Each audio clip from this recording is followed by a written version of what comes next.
Welcome to Second Saturday TV. My name is Alfonso Severos. There's not many areas left in which technology hasn't touched in one form or another. And I'm always amazed about the arms of technology reaching out to different areas. Today's show is about technology and fashion. This connection with wearable technology, biomeasurements. I'm really excited about this because for one, I don't know much about it. For two, I'm curious. I have two wonderful guests, Aaron Chocola and Katya Lee, who are both creative partners, collaborators in this new field. Welcome to Second Saturday. Thanks, Alfonso. Yeah, you guys, I know your company is called 3Form. That's right. Am I correct? Mm. And tell us a little bit about what you actually do when you talk about wearables and technology and fashion and technology. So I'm an industrial designer, so I'm a product designer primarily, but I specialize in a subset of that where it's technology on the body. And so that can be leaning toward fashion and apparel, or it can be something self-contained like, electronics products. Within that, I further specialize in products made with 3D printing and based on body scans. And so that means it's fully customized for an individual or sometimes for a particular population. But 3D printing technology allows things to be produced in very small quantities as opposed to injection molding or something, and to be fully customized and to have a lot of detail. And so it opens up a whole new world of what you can do, and it changes the value measurements of what makes sense to do in manufacturing. So you're applying technology to some wearable products and some wearable goods fashion in order to measure activity of the body or the brain. Am I on point with this? Yeah, there are a couple different areas of applications, and so I focus on wearable technology for fashion, performance, and biometrics. However, it would be consumer biometrics due to the fact that when you start moving into medical, there are different laws related to that, and so until the legislation catches up, I've got to kind of pick and choose where I'm focusing on. So what I like to do is really work on stuff that is visible, like for performers and things like that, so that's sort of an experimental platform. Give me an example, concrete example. A really good example would be for musicians, such as the one next to me, Katya. Collaborating with her on suits. We've got a couple different things going. During the performance, essentially a wearable instrument, a controller for the software. A wearable instrument. That's right. So if I ask you, what do you play? Do you say myself? I play my suit, my cyber suit. Yeah. Okay. I'm ready for this. So Go ahead. yeah, that's the performance aspect, and maybe I'll let Katya speak more to that. But for me, just to wrap up, what I'm doing in the kind of other field, which is less showy and more practical. One of my big projects is with OpenBCI on their portable EEG headset. And so they make the circuit boards for biometrics and especially EEG, any kind of electrical activity on the body. They make that the electronics. What I do is I make the interface between the electronics and the body. So we offer a free downloadable 3D model file that anyone can 3D print at home, and that's for the headset that holds the electrodes on the scalp in a particular pattern, which allows you to capture data. Their system will send that over Bluetooth to your phone or to your computer, where the data is analyzed, and then from there it can do many different things. It can be a controller for a computer or for a game, things of that nature, doing neuroscience research mostly. Or meditation. Or meditation, yes. Okay. I understand meditation. I understand brain waves, alpha waves. Now, if I had this cap on, tell me how this would enhance, how it would fit in with me. How would it be a different experience than me sitting down and saying, oh? Well, it is hard to control your brain waves. So Okay. even people who are experienced at meditation, they have a challenge there. And what is being read through EEG is not easy to express, or once it's digitized, it's not easy to break that down in a structured got way. it. You've got billions of neurons firing. Sure. And so to average that together, to extract meaning from that, takes some sophisticated software. And we really rely on the community of researchers to develop that software. What OpenBCI does at the front end is provide the technology that enables that further development, and basically provide that same functionality that you would find in a hospital in an EEG system there, but for about 5% of the So price. I'm using technology in a sense to monitor and control states of mind. Yes. Right now, it doesn't control the mind directly. Yeah. You still must do that Okay. yourself. But it gives you feedback for what Feedback is happening to enhance for your mental state. So if you're excited or relaxed, Right. that is pretty visible. And there are different algorithms that can detect certain things. Like, for example, your visual cortex has a very specific beat to it. When you shut your eyes, you see that peak pop up pretty boldly, and that can be detected. That can activate a switch.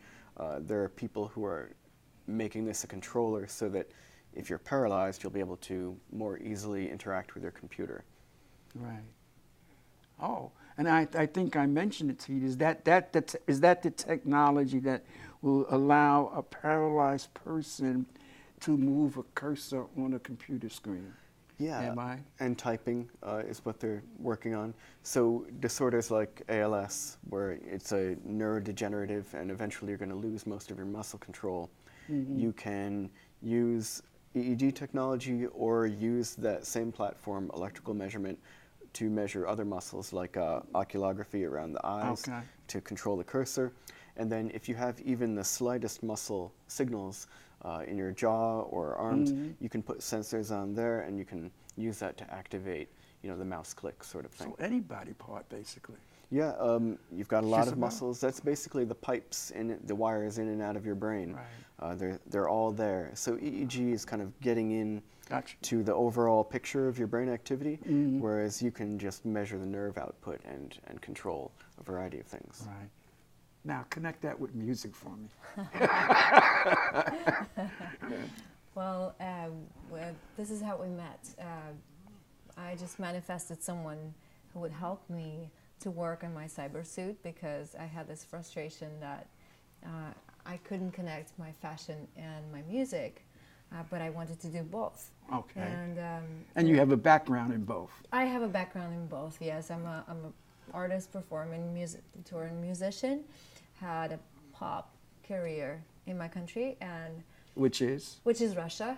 Okay. And here, I came here to make my own music and lean towards experimental and electronic dance, and keep making suits. So I decided to make something that's going to be also my instrument, so I don't depend on musicians anymore. They're unreliable. Okay.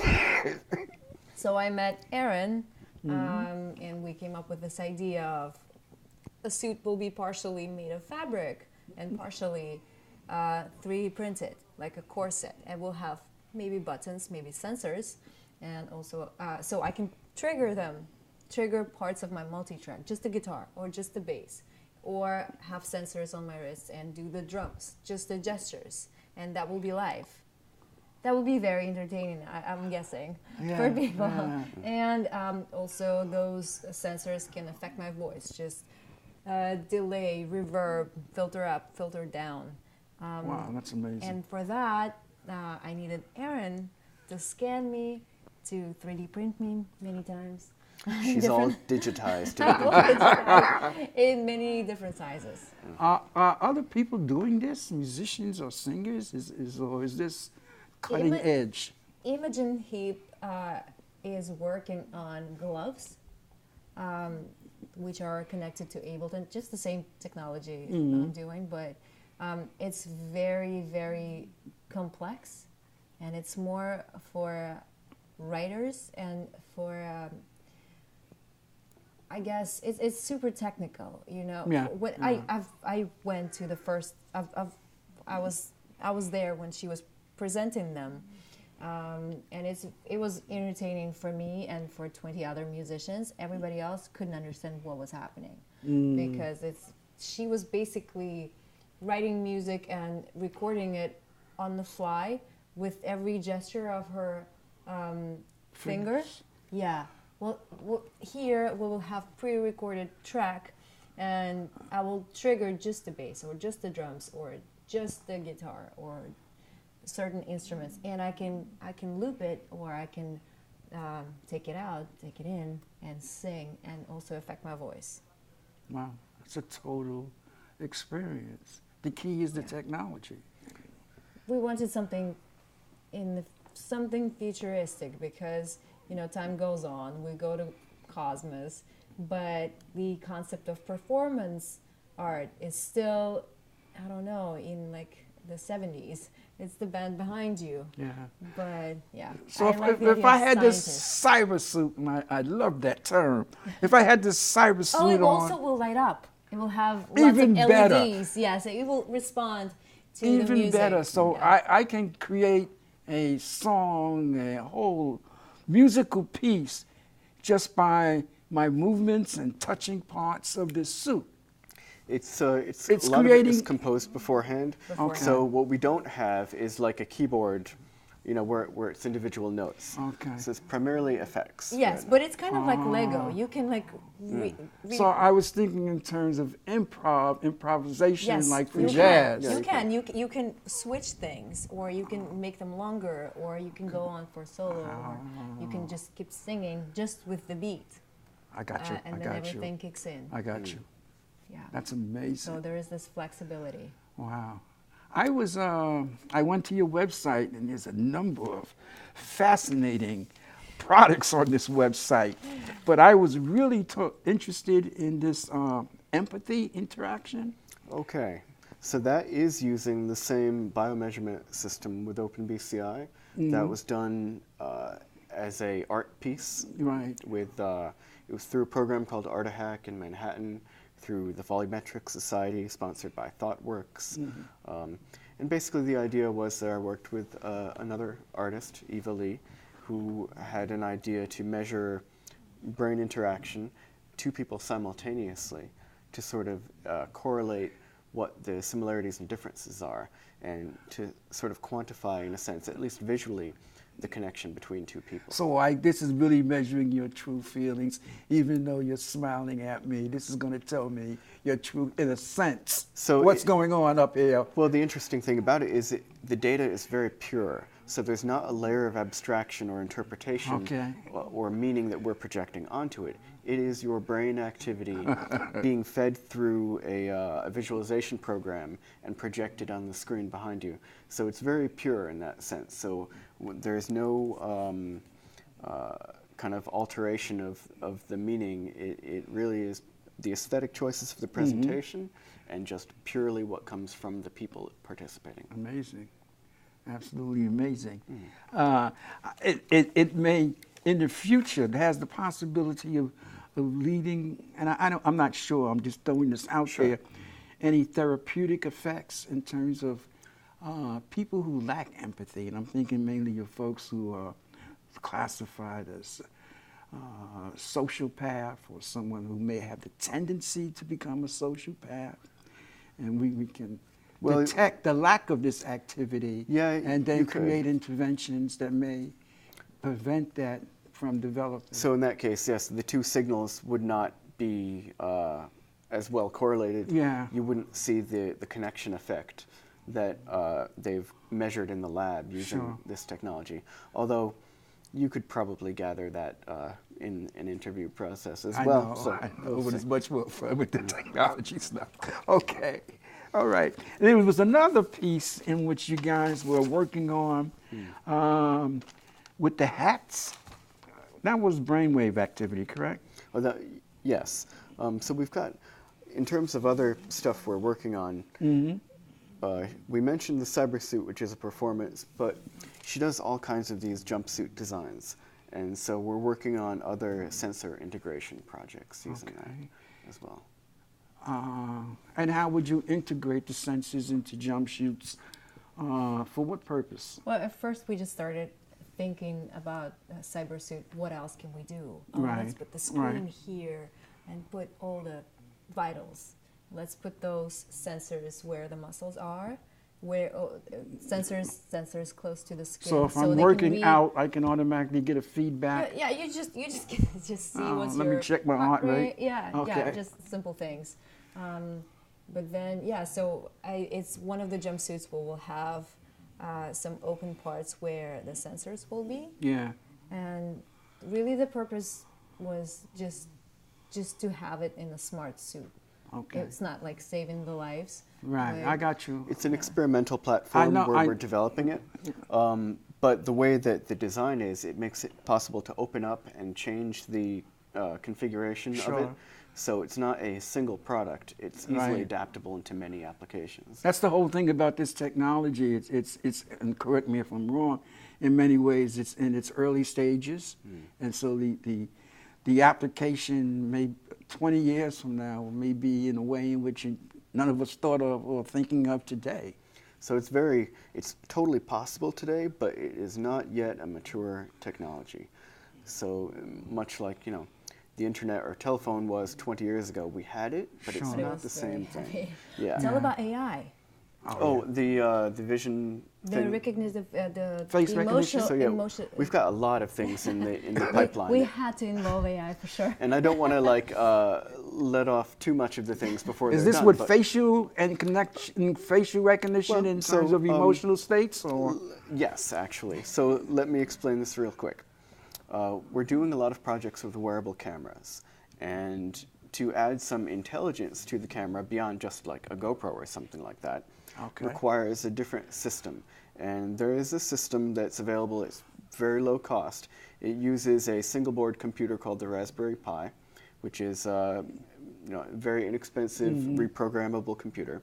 There is a board that goes on top of that that was produced by Google as an experiment, and it contains a chip from Intel, a brand new chip, which is purely designed for AI. And so what it does is it does something that was done in software, which is things like facial recognition, any kind of machine vision, any kind of process where the computer is processing images and doing something intelligent with that. It's optimized purely for that. And so using the Google software, you're able to train a neural network with a set of images, give it a program for what you want it to do. It compiles that into a little neural network miniature brain that loads that onto that chip. And with this thing about the size of a stick of gum, it's doing full resolution, full HD, 30 frames per second, facial recognition with up to several different targets at once. It can recognize various objects if programmed correctly. It would just panning around the room. It'll put little boxes around things and label them. Here's a laptop, here's a pen, here's a notebook, here's a mug, here's a table, here's a face, instantaneously and without any connection to the internet. So it's extremely rapid visual AI in a tiny little chip. It uses only 1 watt of power, as opposed to running that same software on a brand new Samsung Note 9 that would burn out your battery in 10 minutes. Well, this is optimized just to do that. And so that's cutting edge, but if you move that forward, what's going to happen in 5 years? Well, we might all have that integrated. Let's say you have, for more practical things. Yeah, if you had, say, a person with Alzheimer's who forgot faces, that would be able to assist them by recognizing those faces and telling them. So a lot of people with disabilities or just people trying to do their job more efficiently would be able to use that technology. Technology is moving at a rapid rate. That's amazing. That's absolutely amazing. So we're going to demo this with a wearable. We were thinking again, for performance, we were thinking that it's going to be, I wanted to have a hat piece that will collect, that will have my picture, because usually is the camera facing me, but I want to broadcast how I see people reacting. And I want this AI to read, are they happy? Are they not? and depending on that, I want my suit to light up, like turn blue or turn red or whatever. It's all based on that, so it's very live. And another piece of technology we're working on, I have this dress I made, and people reacted very strong when I wore it on the street. And I thought, I want to capture that reaction without just having an iPhone, because that's a different thing. Right. So Aaron printed a piece of bra, which has holes for 2 cameras, which will be hidden in the dress. So I'll be walking around and capturing the reaction of the people. So it's stereo video, which I believe YouTube supports that. So you'll be able to look from Katya's perspective. And through the AI thing, it'll be from her perspective, but with the visual overlay of the AI, a lot like, remember the Terminator movies, he goes in the bar, and that sort of thing. That will be what Katya sees. That's amazing. Absolutely amazing. Before I ask you any more questions about your product, how did you get into this stuff? Was it education? Actually, was it interest? that's a good question, and it goes back pretty far, because my first experience getting into 3D technology was working in New York for a 3D display company, right out of high school before I went to college, and that was really just dropped me right in the middle of an extremely high-tech scenario. Everybody I was working with was, optical scientists and engineers and things like that. And so I was working as an animator, creating content that pushed me forward very quickly. And that company was called Dimensional Media. It changed its name several times, but they were eventually funded by DARPA to make a 3D surgical simulator. And so at that point, then I was working with a lot of 3D body data and converting the formats and making it interactive to be displayed in this 3D display system. And eventually, after that company moved on, it was a little startup company, it went overseas, I went back to school for industrial design, but I kind of kept that focus on creating design with body data and about body data, and it was switched to 3D printing as the output. So to me, it's very similar. One is creating the output with light as a 3D display, one is making it out of plastic or metal, whatever it happens to be with a 3D printer. But it was a good segue into that new approach, new manufacturing. How common do you think 3D printers will be in 5 years from now? 10 years from now? Well, they're already pretty common. They're very easy to get. They've really reached a commodity price for a basic printer. If you want to get into it, it's super easy. I realized I had a part break on one, and I bought the new part, but it was coming from far away, and I decided, you know what, I'll get another printer. A couple $100. It came from New Jersey, and literally like free shipping 48 hours later. And you just put it together and there it is. So that's the basic extruding plastic printer, which any plastic which will melt, you can put in that printer and it will work. So flexible ones, stretchy ones, or solid ones, conductive ones, clear ones, opaque, whatever you need. Beyond that, there are more professional systems that are very expensive. We just use a service bureau. So I go to conferences and speak about that approach, where if you're doing more advanced manufacturing, you can use more advanced printers. They can use titanium or whatever you happen to need. So those are used in medical and aerospace and wherever you need something that's custom, very specific, or has a lot of detail, a lot of surface area. There is a lot of different applications. There's also people doing architecture and things like that with it. They're trying pretty much everything. Not all of it's going to work. Jewelry is that one is done. We've actually got a line of jewelry that pretty easy to achieve at this point using a company like Shapeways. Is that with the ring? Yeah, we do necklaces, rings, bracelets, all that kind of thing. They can be done with silver or gold as well as steel. They have a hybrid process where they cast from the 3D print, so it's not completely 3D printing, but the quality is excellent. Thank you. Wow. How did you get into it? I guess my mom was always making dresses for me since I was a child, because there was not much of a variety in Soviet Union. And then as soon as I started performing as an artist, I wanted to design my own things. And then I moved here. I didn't have access to all those things anymore. I didn't have my own seamstress. I didn't have all those things. Right. So I kind of had to figure it out. And I still kept doing it. And yeah, so happened. Okay. Wow. This was really educational for me. A lot to think about. Before we leave, if you would like to give your website, why don't we do it now? Just tell the camera. Sure. How So people can get in touch with you.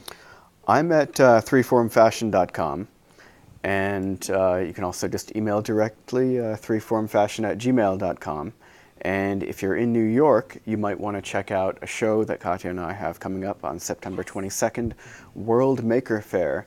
We're giving an amazing presentation there. It's quite a show if you haven't seen Maker Fair. It's like a science fair mixed with Burning Man, and it's right up there in Queens at Corona Park, so be sure to check that out. Okay. It's going to be a performance, and there are going to be our designs. Fashion show. Fashion show. Yeah, it's going to be a lot of things. Thank you.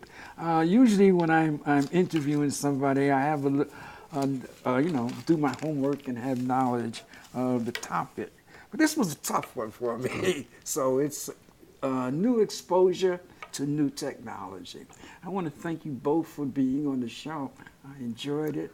I hope people found it educational, and maybe we can have you back again in the future. That would be great. Thanks, Alfonso. Thank you very much. Thank you so much. Thank you for watching Technology and Fashion.